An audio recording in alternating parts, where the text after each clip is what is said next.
पशुपालक भाइयों नमस्कार। मैं डॉक्टर सतीश कोमरे। आप सभी का एबीएस के यूट्यूब नॉलेज फोरम में स्वागत है। आज मैं आपसे हमारे मवेशियों का फिनोटिपिक परफॉर्मेंस के बारे में जानकारी साझा करता हूँ। भाइयों, अक्सर यह चर्चा होती है कि बेहतरीन अनुवंशिकी यानी जेनेटिक से लाभ प्रदाता बढ़ती है। हालांकि यह सच है, लेकिन हम कभी-कभी यह भूल जाते हैं कि जब किसी जानवर के फिनोटाइपिक प्रदर्शन की बात आती है, तो आनुवंशिकी समीकरण का केवल आधा हिस्सा है। आपके पास अपने फार्म में प्रॉफिटेबिलिटी के लिए सबसे अच्छी जेनेटिक्स है, लेकिन यदि वह गाय या जानवर खराब वातावरण में है, तो आप उस जानवर की आनुवंशिक क्षमता का अधिकतम लाभ नहीं उठा पाएंगे। तो देखिए, फिनोटाइपिक प्रदर्शन का एक सूत्र है। तो ये सूत्र क्या है?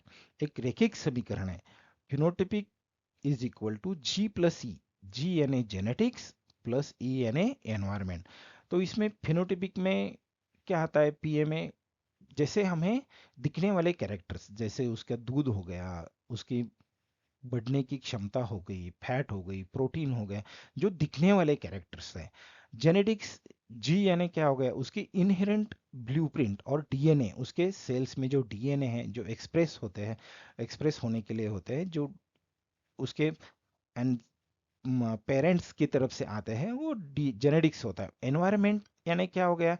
हम जो गायों के लिए पोषण देते हैं, वहाँ के जहाँ हमने उनको रखा है, वहाँ का एनवायरनमेंट, क्लाइमेट कैसा है, और हमारा रख रखाव यानी मैनेजमेंट कैसा है, ये सबसे महत्वपूर्ण है।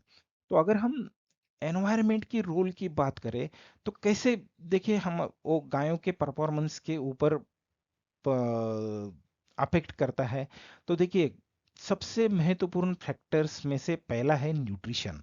देखिए, हमारे पास सबसे बड़ी आनुवंशिकी है, और उसके जो जीन्स है उनको एक्सप्रेस होने के लिए अगर हमने अच्छा बैलेंस फीड, सभी तरह से बैलेंस हो, जैसे हमने हमारे पशु वैद्यकीय से या न्यूट्रिशनिस्ट की तरफ से अच्छा फीड फॉर्मुलेट करके अच्छा उनको देते हैं, तो उनके जो कैरेक्टरिस्टिक्स है, प्रोडक्शन रिलेटेड कैरेक्टरिस्टिक्स है, ग्रोथ है, हेल्थ है, और सभी जो दिखने वाले कैरेक्टरिस्टिक्स है वो अच्छी तरह से एक्सप्रेस होंगे, दिखेंगे। और अगर ये नहीं होगा, तो ये क्या होगा? उनको सप्रेस करेगा, ये दिखेंगे नहीं, हमें अच्छा परफॉर्मेंस नहीं मिलेगा। दूसरा महत्वपूर्ण है क्लाइमेट और हाउसिंग। हम जहाँ उन मवेशियों को रख रहे हैं, तो उनके लिए जो वातावरण अच्छा नहीं है, हाउसिंग उनको हम ठीक से नहीं दे रहे, क्या करेगा? उन पे स्ट्रेस करेगा, तो उनके जो हाई परफॉर्मेंस जीन्स है उनको सप्रेस करेगा। तीसरा महत्वपूर्ण है मैनेजमेंट। तो जिस तरह का मैनेजमेंट प्रबंधन हम कर रहे हैं उन गायों के लिए सबसे बेस्ट जेनेटिक्स वाले एनिमल्स के ऊपर, ये भी सबसे महत्वपूर्ण है। तो देखिए, मैनेजमेंटल प्रैक्टिसेस उनके पोटेंशियल, जेनेटिक पोटेंशियल पे डायरेक्टली अफेक्ट होते हैं। तो भाइयों, देखिए, ऐसा है कि no one size fits all, यानी एक साइज यानी एक जेनेटिक सभी स्थानों के लिए फिट नहीं है। यानी दो अलग अलग फार्म्स के लिए एक ही जेनेटिक्स हम यूज नहीं कर सकते हैं। तो इसके लिए क्या करना पड़ेगा? तो हमारा जेनेटिक सिलेक्शन जो है, अपने स्पेसिफिक वातावरण के में वातावरण के लिए आप चूज कीजिए। तो इसके लिए, इससे क्या होगा? तो आनुवंशिकी अच्छी तरह एक्सप्रेस होगी और हमें प्रॉफिटेबिलिटी मिलेगी। तो भाइयों, आखिर में कंक्लूजन क्या है? हमें ये समझना पड़ेगा कि फिनोटिपिक परफॉर्मेंस जो होता है, वो गाय के जेनेटिक्स और वहाँ के जो एनवायरनमेंट है उसके ऊपर होता है। दूसरा, आपका मार्केट समझिए, आपके यहाँ पे जिस चीज के लिए ज्यादा पैसा मिलता है वैसे जेनेटिक्स आपको चूज करना पड़ेगा।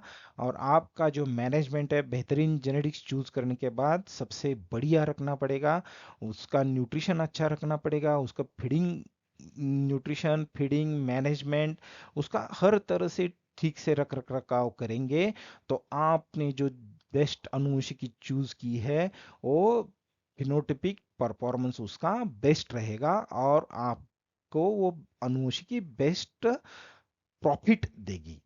तो भाइयों, ये नहीं कि आप सभी को ये फिनोटिपिक परफॉर्मेंस के बारे में अच्छी जानकारी मिली है। धन्यवाद।